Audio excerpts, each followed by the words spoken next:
সকলকে জয় যিশু। Bible teachings চ্যানেলে আপনাদের স্বাগত। প্রভু যিশুর বা বাইবেলের একটি শিক্ষা হচ্ছে যে প্রভু যিশু নিজ রক্ত উৎসর্গ করেছেন বা নিজ রক্ত দিয়েছেন মানুষের জন্য। কেন তিনি দিয়েছেন? যেটা বাইবেল আমাদের বলে যে রক্ত সেচন ব্যতি রেখে পাপের মোচন হতে পারে না। বাইবেলে প্রভু যিশুর রক্তের বিভিন্ন গুণাবলীর কথা বলা হয়েছে, যেটা প্রভু যিশুতে বিশ্বাসী হিসাবে আমাদের প্রত্যেকের জানা উচিত যে প্রভু যিশুর রক্তের মধ্যে দিয়ে আমরা কি কি পেয়েছি। প্রেরিত 20 অধ্যায় 28 পদে লেখা আছে যে ঈশ্বর নিজ রক্তে মণ্ডলীকে ক্রয় করেছেন।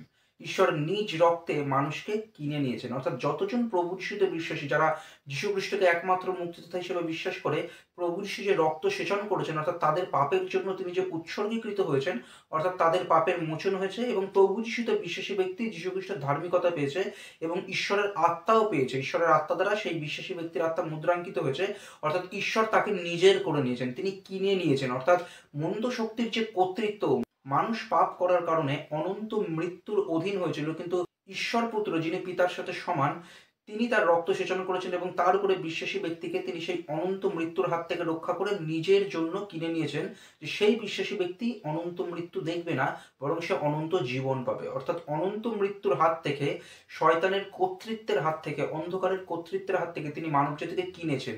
যতজন প্রভু যিশুকে একমাত্র মুক্তিদাতা হিসেবে বিশ্বাস করবে, ততজনই অনন্ত মৃত্যু আর ভোগ করবে না। যারা সঠিকভাবে প্রকৃতিরূপে বিশ্বাস করবে, তারা অনন্ত মৃত্যু ভোগ করবে না। ঈশ্বর তাদের কিনে নিয়েছেন নিজ রক্ত সেচন করার মধ্যে দিয়ে। তিনি যদি নিজেকে উৎসর্গ না করতেন, তাহলে মানুষ অনন্ত মৃত্যুই ভুগত, কিন্তু তিনি ক্ষমাশীল ঈশ্বর, তিনি এটা করেছেন। অর্থাৎ যীশু খ্রিস্ট তার রক্ত সেচনের মধ্যে দিয়ে আমাদেরকে কিনে নিয়েছেন। প্রভু যিশুর রক্ত আর কি করেছে, যেটা আমরা ইব্রিয় 9 অধ্যায় 14 পদে পাই, যেখানে লেখা আছে যে যীশু খ্রিস্টের রক্ত তোমাদের সংবেদকে কত অধিক নিশ্চিত না সূচি করিবে। যারা সত্যই, যারা প্রকৃতই যীশু খ্রিস্টকে একমাত্র মুক্তিদাতা হিসেবে বিশ্বাস করে, যেভাবে বাইবেল বলে, এবং তাদের চিন্তা ভাবনাকে সূচি করা হয়েছে। বাইবেল বলছে যে যীশু খ্রিস্টের রক্তের কারণে বিশ্বাসী ব্যক্তির চিন্তা ভাবনাকে অধিক নিশ্চিতভাবে সূচি করা হয়েছে। সে ঈশ্বরের পথে থাকার চেষ্টা করবে, সে প্রভু যিশুর পথে স্থির থাকবে, যীশু খ্রিস্ট থেকে সরে যাবে না, কারণ তার চিন্তা ভাবনাকে ঈশ্বর সূচি করেছেন। পবিত্র আত্মা দ্বারা তিনি তাকে ধরে রাখছেন। পরিবর্তন দেখা যাবেই। কিন্তু যারা উপর উপর বিশ্বাসী হওয়ার ভান করছে, যারা ভুলভাবে বিশ্বাস করছে, তাদের জীবনে এই পরিবর্তন দেখা যাবে না। তারা ভুল শিক্ষায় স্থির থাকবে, অথবা তাদের জীবনযাপনে পরিবর্তন দেখা যাবে না।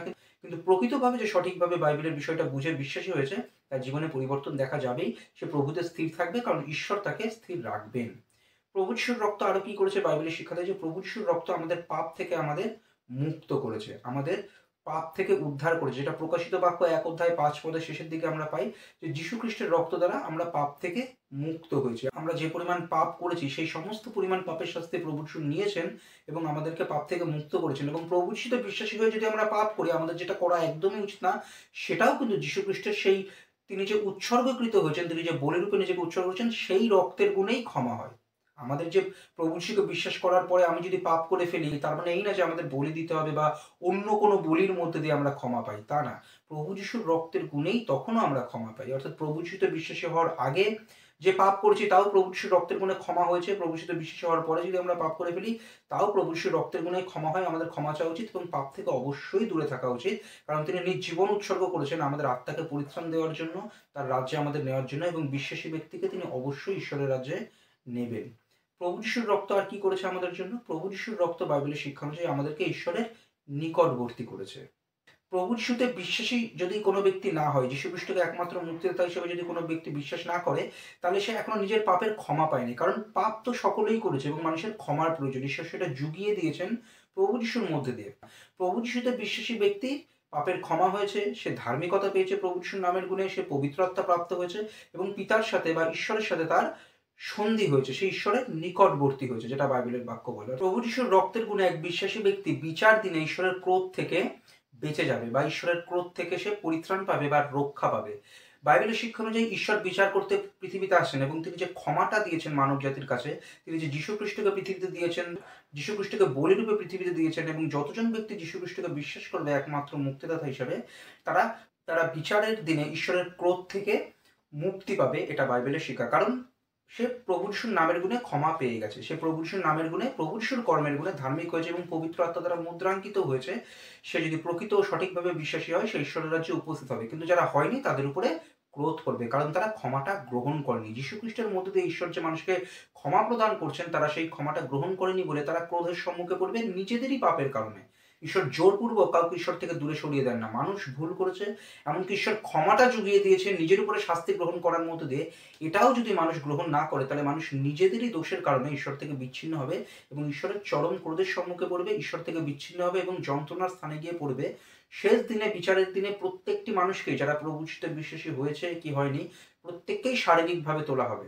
এবং যারা প্রভু যিশুতে বিশ্বাসী হয়েছে, তাদের অক্ষয় স্বর্গীয় দেহ দেয়া হবে, তারা ক্রোধের সম্মুখবর্তী হবে না, তারা ঈশ্বরের রাজ্যে উপস্থিত হবে। অবিশ্বাসী ব্যক্তিদেরও শারীরিকভাবে তোলা হবে, কিন্তু তাদেরকে ঈশ্বর থেকে বিচ্ছিন্ন হতে হবে, তারা যন্ত্রণার স্থানে, প্রচণ্ড যন্ত্রণার স্থানে গিয়ে পৌঁছাবে। মানুষ মারা গেলে তার আত্মা ঈশ্বরের কাছেই যায়। যে কোনো ব্যক্তি মারা যাক, বিশ্বাসী বা অবিশ্বাসী, ঈশ্বরের কাছে যায়।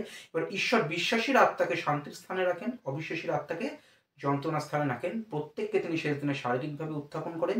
বিশ্বাসী ব্যক্তিকে ঈশ্বরের রাজ্যে নেবেন, অবিশ্বাসী ব্যক্তিকে তিনি ঈশ্বর থেকে দূরে সরিয়ে দেবেন, তারা যন্ত্রণার স্থানে গিয়ে পৌঁছাবে। অর্থাৎ শেষ দিনে, বিচার দিনে যে ক্রোধ ঈশ্বরের প্রকাশ পাবে, বিশ্বাসী ব্যক্তিরা যীশু খ্রিস্টের রক্তের গুণে সেই ক্রোধ থেকে মুক্তি পাবে, বা সেই ক্রোধ তাদের উপরে এসে পড়বে না, কারণ তারা পরিত্রাণ প্রাপ্ত হয়েছে। বিশ্বাস করার সাথে সাথে, যীশু খ্রিস্টকে একমাত্র মুক্তিদাতা হিসেবে বিশ্বাস করার সাথে সাথে সেই ব্যক্তি পরিত্রাণ পেয়েছে, যেটা শেষ দিনে পূর্ণরূপে প্রকাশ পাবে। অর্থাৎ বিশ্বাসীদের ভয় নেই।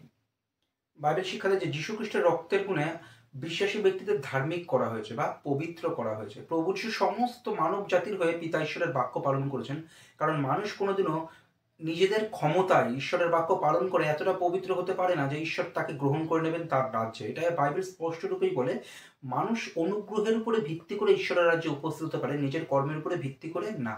এই জন্য প্রভু যিশু পৃথিবীতে এসেছেন সকলের হয়ে ঈশ্বরের বাক্য পালন করেছেন। যে পরিমাণ মানুষের ঈশ্বরের বাক্য পালন করা উচিত, যে পরিমাণ ঈশ্বর চান তার রাজ্যে যাওয়ার জন্য, সেটা প্রভু যিশু করেছেন আমাদের হয়ে। এবং তার উপরে বিশ্বাসী ব্যক্তিকে তিনি যেমন পাপের ক্ষমা দিয়েছেন, পবিত্র আত্মা দ্বারা মুদ্রাঙ্কিত করেছেন, সেইভাবে তিনি নিজের ধার্মিকতা দিয়েছেন। অর্থাৎ একজন বিশ্বাসী ব্যক্তিকে ঈশ্বর ধার্মিক করেন, একজন বিশ্বাসী ব্যক্তিকে ঈশ্বর পবিত্র করেন। অর্থাৎ বিশ্বাসী ব্যক্তি যীশু খ্রিস্টের রক্তের গুণে ধার্মিক হয়েছে, পবিত্র হয়েছে এবং পবিত্র আত্মা দ্বারা মুদ্রাঙ্কিতও হয়েছে, কারণ প্রভু যিশু আমাদের জন্য নিজেকে উৎসর্গ করেছেন, তার রক্ত সেচন করেছেন। প্রভু যিশুতে বিশ্বাসী ব্যক্তি পবিত্র আত্মার শক্তিতে, যেহেতু তাকে নূতন করা হয়েছে, পবিত্র আত্মা দ্বারা তাকে নূতন সৃষ্টি করা হয়েছে, এই জন্য সে ঈশ্বরেই স্থির থাকবে, কারণ পবিত্র আত্মা তার মধ্যে এই কাজগুলো করবেন। সে ঈশ্বরের বাক্য পালন করবে, প্রভুতে স্থির থাকবে, পাপ করার চেষ্টা করবে না, করে ফেললেও ক্ষমা চাইবে, আবার প্রভুতে চলার চেষ্টা করবে। এইভাবে সে প্রভুতেই জীবনযাপন করার চেষ্টা করবে, কারণ পবিত্র আত্মা তার মধ্যে কাজ করবেন, শেষ দিন পর্যন্তই কাজ করবেন। এবং বিশ্বাসী ব্যক্তি যে ভালো কাজ তার মধ্যে দিয়ে হবে, প্রভু যিশুর বিভিন্ন শিষ্যর মধ্যে দিয়ে, পৌলের মধ্যে দিয়ে অনেক অলৌকিক কাজ প্রকাশ পেয়েছে, তারা অনেক কিছু লিখেছে, তারা মণ্ডলী স্থাপন করেছে। বর্তমানেও প্রভু যিশুতে সঠিক বিশ্বাসীরা অনেকেই আছে, তারা ঈশ্বরের পথে এগিয়ে যাচ্ছে। অনেকে প্রভু যিশুর নামে ভুল শিক্ষাও দেয়, সেখান থেকে আমাদের সাবধান থাকা উচিত। অনেক ভুল বিশ্বাসী, ভুল মণ্ডলীও আছে, সেখান থেকে সাবধান থাকা উচিত। কিন্তু যারা প্রকৃত সঠিকভাবে বিশ্বাস করেছে, অনেক কাজ করেছে বা আগে করেছে, যেমন শিষ্যরা, পৌল, তো এই যে ভালো কাজগুলো, এগুলো পবিত্র আত্মার কারণেই মানুষের ভিতরে হয়। যেটা পৌল বলেছেন যে আমি যাহা আছি ঈশ্বরের অনুগ্রহেই আছি। অর্থাৎ আমি যে প্রভুতে স্থির আছি বা প্রভুর যে বিভিন্ন শক্তি আমার মধ্যে দিয়ে প্রকাশ পাচ্ছে, প্রভুর রাজ্য বিস্তারে এগিয়ে যাচ্ছে, এগুলো আমি যাহা আছি প্রভুর অনুগ্রহেই আছে। এটা পৌল বলছে। তিনি নিজেকে কৃতিত্ব দিচ্ছেন না, বরং ঈশ্বরকে কৃতিত্ব দিচ্ছেন, কারণ পবিত্র আত্মার গুণেই এই কাজগুলো হয়। এবং তিনি বলছেন যে আমি অনেক পরিশ্রম করেছি, আমি করেছি তা না, বরং ঈশ্বরের অনুগ্রহ আমার সহবর্তী থেকে সেই অনুগ্রহেই এই কাজগুলো করেছে।